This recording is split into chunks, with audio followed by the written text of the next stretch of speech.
దేవునికి స్తోత్రం. మీకు అందరికీ కూడా నా యొక్క శుభాభివందనాలు తెలియజేస్తున్నాను. ప్రియ దేవుని సంగమ, అనుదిన ఆత్మీయ ఆహారముగా ఈరోజు దేవుని యొక్క వాక్యము ధ్యానించుకుందాము. అపోస్తలుడైన పౌలు ఫిలిప్పీయులకు రాసిన పత్రిక 3వ అధ్యాయము 15 నుంచి 19 వాక్యాలు మనం చదువుకుందాము. ఫిలిప్పీయులకు రాసిన పత్రిక 3వ అధ్యాయము 17 నుండి 19 వాక్యాలు చదువుకుందాము. సహోదరులారా, మీరు నన్ను పోలి నడుచుకొనుడి. మేము మీకు మాదిరి అయ్యున్న ప్రకారము నడుచుకొను వారిని గురిపెట్టి చూడుడి.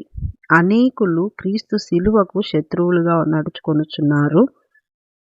వీరిని గూర్చి మీతో అనేక పర్యాయములు చెప్పి ఇప్పుడును ఏడ్చుచు చెప్పుచున్నాను. నాశనమే వారి అంతము, వారి కడుపే వారి దేవుడు. వారు తాము సిగ్గుపడవలసిన సంగతుల యందు అతిశయపడుచున్నారు. భూసంబంధమైన వాటి యందే మనసుంచుచున్నారు. ప్రియ దేవుని బిడ్డలారా, దేవునికి స్తోత్రం, దేవునికి మహిమ కలుగును గాక. ఇక్కడ పౌలు గారు ఫిలిప్పీ సంఘానికి రాస్తున్న మాట ఏంటంటే, నన్ను పోలి మీరు నడుచుకోండి. మాదిరిగా మేమున్నాము మీకు. మమ్మల్ని చూసి మమ్మల్ని మాదిరి పెట్టుకొని మీరు నడుచుకోండి. మమ్మల్ని పోలి మీరు నడుచుకోండి. నన్ను పోలి నడుచుకోండి. మాదిరి ఉన్న కొంతమంది జీవితాలను గురిపెట్టుకొని వారిని చూస్తూ మీరు నడుచుకోండి అని పౌలు గారు సెలవిస్తున్నారు. మీరు ఎవరిని పోలి నడుచుకుంటున్నారు? పౌలు కూడా ఒక మనుషుడే. అటువంటి మనుషుడు అంటున్నాడు, నన్ను పోలి మీరు నడుచుకోండి. అంటే ఆయనలో ఏ తప్పు దోషము ఏది ఏలు పెట్టి చూపనటువంటి జీవితాన్ని కలిగి కరెక్ట్గా ఉన్నాడు గనుకనే చెప్పుకోగలుగుతున్నాడు, మీరు నన్ను పోలి నడుచుకోండి. నేను క్రీస్తును పోలి నడుచుకున్న ప్రకారం మీరు నన్ను పోలి నడుచుకోండి అని చెప్తారు ఒక చోట. అలాగా పౌలు చెప్తున్నారు, నన్ను పోలి నడుచుకోండి. మేము మీకు మాదిరిగా ఉన్న ప్రకారంగా మీరు మమ్మల్ని చూసి గురిపెట్టి చూసి నడుచుకోండి అని చెప్తున్నారు. ఎవరిని పోలి నడుచుకుంటున్నారు? మీ గురి ఏమిటి? మీ గురి గమ్యము ఏమై ఉండాలి? క్రీస్తును నమ్మిన తర్వాత క్రీస్తు బ్రతికిన బ్రతుకును చూస్తూ, ఆ వాక్యంలో ఉన్నటువంటివి చదువుతూ, ఆ విధంగా క్రీస్తును పోలి బ్రతికిన ఆ యొక్క అపోస్తలులను జ్ఞాపకం చేసుకుంటూ, దేవుని కొరకు పోరాడి దేవుని కోసం వాళ్ళ ప్రాణాలు అర్పించిన వాళ్ళను మాదిరిగా పెట్టుకొని వారి బ్రతుకులను మాదిరిగా గురిగా పెట్టుకొని నడుచుకోవాలి. కానీ ఇది ఎవరిని పోలి నడుచుకుంటున్నారు అంటే, ఏ విధంగా ఎవరిని గురి పెట్టుకొని ఉన్నారు అంటే, వాళ్ళ ప్రాపర్టీలు, ఎదురుగా ఉన్న వాళ్ళ ప్రాపర్టీ చూడు, వీళ్ళ ప్రాపర్టీ చూడు, వాళ్ళు ఇంత సంపాదించినారు, వీళ్ళు ఇంత సంపాదించినారు, తర్వాత వాళ్ళు అక్కడికి వెళ్ళారు, వీళ్ళు ఇక్కడికి వెళ్ళారు, వాళ్ళు ఈ విధంగా డెవలప్ అయినారు, వీళ్ళు ఆ విధంగా డెవలప్ అయినారు, వీళ్ళు అది కొన్నారు, వీళ్ళు ఇది కొన్నారు, వాళ్ళలాగా మనము సంపాదించాలి, వాళ్ళలాగా మనము స్టేటస్లో ఉండాలి, వాళ్ళలాగా వీళ్ళలాగా అని చాలామంది లోక సంబంధమైన వాటిని గురిపెట్టుకొని, అటువంటి వ్యక్తులను గురిపెట్టుకొని నడుస్తూ ఉన్నారు. ప్రియ దేవుని సంగమా, మీరు నన్ను పోలి నడుచుకున్న పౌలు జీవితాన్ని చూడండి. అనేక మంది హింసించినారు, కొరడా దెబ్బలు కొట్టించుకున్నాడు, దేవుని కోసమే బ్రతికినాడు, దేవుని కోసమే, సువార్త కోసమే అనేక హింసలు, బాధలు, వేదనలు, ఆహారము లేని సమయాలు, ఎన్నో రకాలుగా బాధించబడినారు పౌలు గారు. అదేవిధంగా ఇప్పటికీ కూడా కొంతమంది నిజమైనటువంటి సేవ చేస్తున్న సేవకులు ఉన్నారు. వారి యొక్క జీవిత సాక్ష్యాలను కూడా వింటూ గురిగా పెట్టుకొని మీ సంఘ కాపరి యొక్క జీవితాన్ని గురి పెట్టుకొని వారు ఎలా దేవుని కోసం పోరాడినారు, ఎలా ధైర్యంగా నిలబడినారు, సమస్యలు వచ్చినప్పుడు ఎలా వాళ్ళు జ్ఞానంతో మెలుకోగలిగి ఉన్నారు, వారు ఎలా యేసయ్య సువార్తను ప్రకటించినారు, వాళ్ళు ఎలా దేవుని కోసం వారి యొక్క సుఖాలను వదులుకున్నారు, ఇవన్నీ గురి పెట్టుకొని చూడండి. వారు హింసించబడుతూ కూడా దేవుని కోసము సంతోషంగా భరిస్తూ దేవుని సేవ చేస్తున్న మీ సేవకులను కూడా గురిపెట్టి చూసుకోండి. మీ గురి గమ్యము పరలోక రాజ్యము చేరాలి. లోకంలో వాటి వైపు మనసుంచకుండా మీ గురి ఒకటే, మీ లక్ష్యము ఒకటే అయి ఉండాలి. కింద ఇంకొక మనం చదువుతాము, అనేకులు క్రీస్తు శిలువకు శత్రువులుగా నడుచుకొంచున్నారు. వీరిని గూర్చి మీతో అనేక పర్యాయములు చెప్పి ఇప్పుడును ఏడుచుచు చెప్పుచున్నాను, నాశనమే వారి అంతము, వారి కడిపే వారి దేవుడు. వారు తమ్ము సిగ్గుపడవలసిన సంగతులు ఎందు అతిశయపడుచున్నారు, భూ సంబంధమైన వాటి ఎందే మనసుంచును. ఇదొక గుంపు. ఇది భూ సంబంధమైన వాటిపైన గురి పెట్టుకున్న గుంపు. వీళ్ళ కడుపే వీళ్ళ దేవుడు. వీళ్ళ మనసంతా కూడా భూ సంబంధమైన వాటి వైపు ఉంటుంది.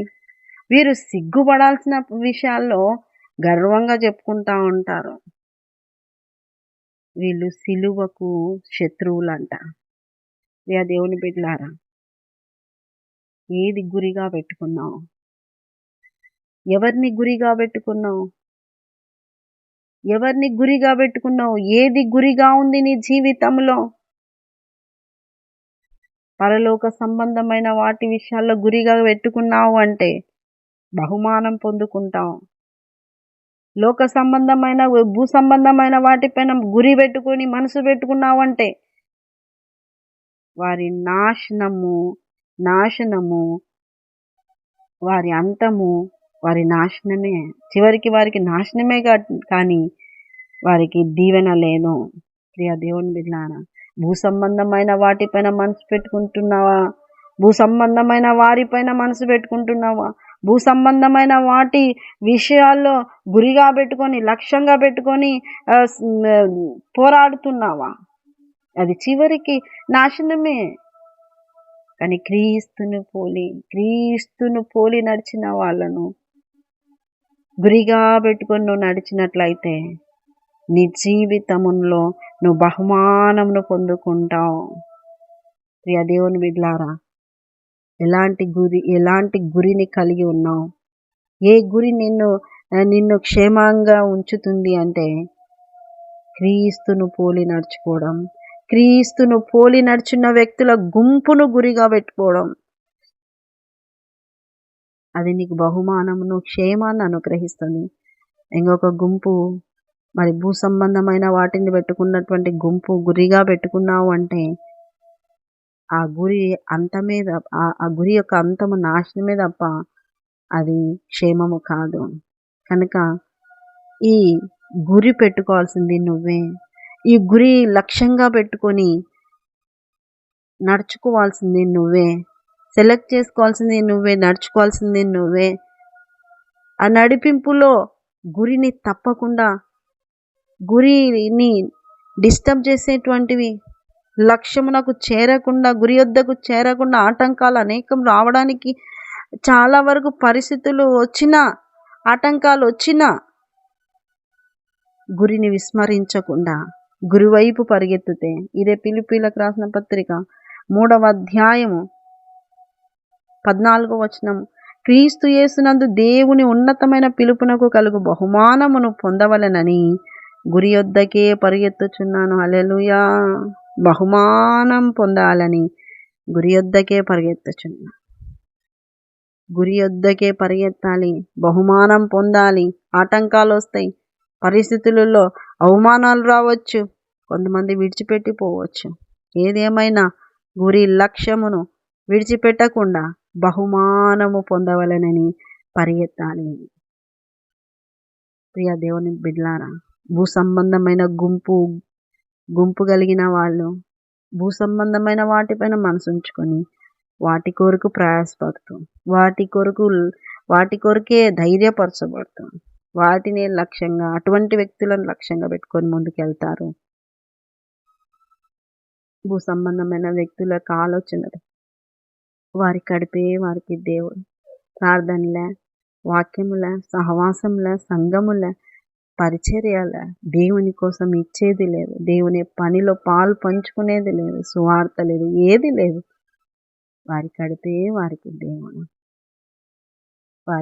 వారి అంతము నాశనము. కనుక నువ్వు గురి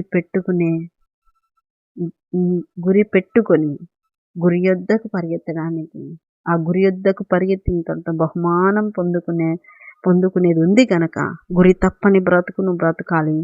దేవుడి రోజున మాట్లాడుతూ ఉన్నాడు.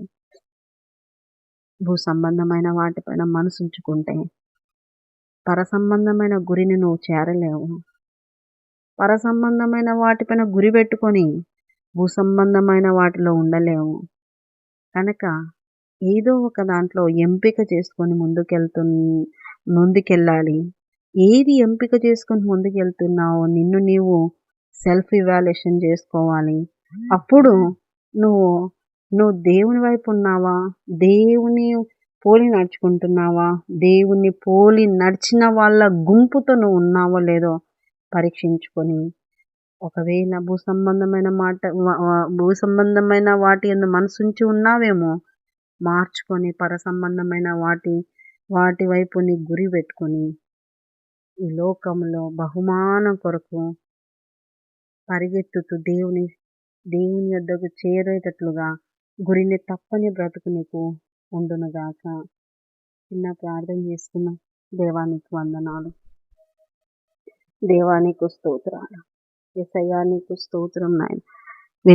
వాక్యం విన్నవారిని అందరినీ మీరు ఒక్కసారి నాయన వారి హృదయాలలో దేని విషయంలో గురి పెట్టుకున్నారో, లోక సంబంధమైన వాటి విషయమో, పర సంబంధమైన వాటి విషయం, వీరు గురి పెట్టుకున్న వ్యక్తులు ఎటువంటి వాళ్ళు అన్నీ పరీక్షించుకొని బహు జాగ్రత్తగా వాక్య ప్రకారముగా వాక్యంలో ఉన్నట్లుగా నాయన వారి జీవితాల్లో నిర్ణయాలు తీసుకొని ముందుకెళ్ళే కృపతో నింపమని యేసు పరిశుద్ధ నామములో అడుగుతున్నాం మా తండ్రి. ఆమేన్, ఆమేన్, ఆమేన్. యేసు రక్తమే జయం, సిలువ రక్తమే జయం. ప్రభు యేసు నామానికి సంపూర్ణ విజయం కలుగునుగాక. Amen, amen, amen. Good morning. Praise Lord. దేవుడు మిమ్మల్ని దీవించునుగాక. ఆమేన్.